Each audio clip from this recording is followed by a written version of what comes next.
So every third Thursday, I set my alarm a little bit earlier in the morning than I usually do, all for a simple reason, and that is this. I get together with these same 8 guys for a cup of coffee at 6:30. Now, it's not so much the coffee that I get up for, although I do like coffee, but I love the camaraderie that we have around the table. We sit around and we talk about things that matter. We talk about life stuff. We talk about how do we love and care for and support our wives. We talk about how do we grow up our children so that they're godly kids. And we basically just get together to support one another. We meet every other week on a Monday evening in our home. We try to stick to a schedule where we start and stop on time. Don't vary much from that. One fun thing that we did about a year ago, we decided to go out for lunch. We love to do, some meals out once in a while with the group. And we decided to take the light rail downtown. So we went to St. Paul to a restaurant. And I happened to be in a store the day before and saw a bunch of candy canes. And I thought, this would be fun. So I bought 900 candy canes, which is kind of crazy, brought them to the train station and handed them out. And I said, we're going to give out candy canes while we're riding the train. And at first people looked at me like, she's weird.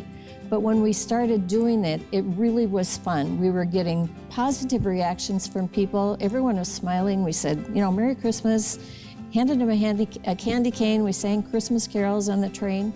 My small group is focused around fellowship and getting together with the guys. And some of the things that we like to do is do some barbecue, like take our smokers and cook the meat for long periods of time, and some home brewing of beer. And oftentimes we're able to donate those things for fundraising events and things like that. But sometimes not. Sometimes we're just hanging out together and talking and having that safe place with others. I never felt such support from this group as I did this summer.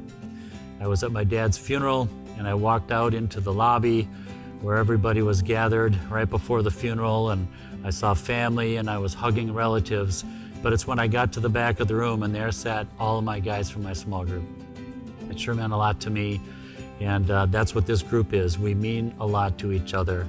There is such high value in this group that I wouldn't miss it for the world. In fact, I do a lot of things in the month, in a month's time, but I would say this is probably my most significant time, is spending time with these guys. One young woman came up to me when the train started going. I'd handed her a candy cane and she said, "What are you doing this for?" And we said, "We're just trying to make your day a little bit brighter. We were going out for lunch and decided we'd have some fun on the train while we're going." And she looked at me, she said, "Nobody has ever given me anything before."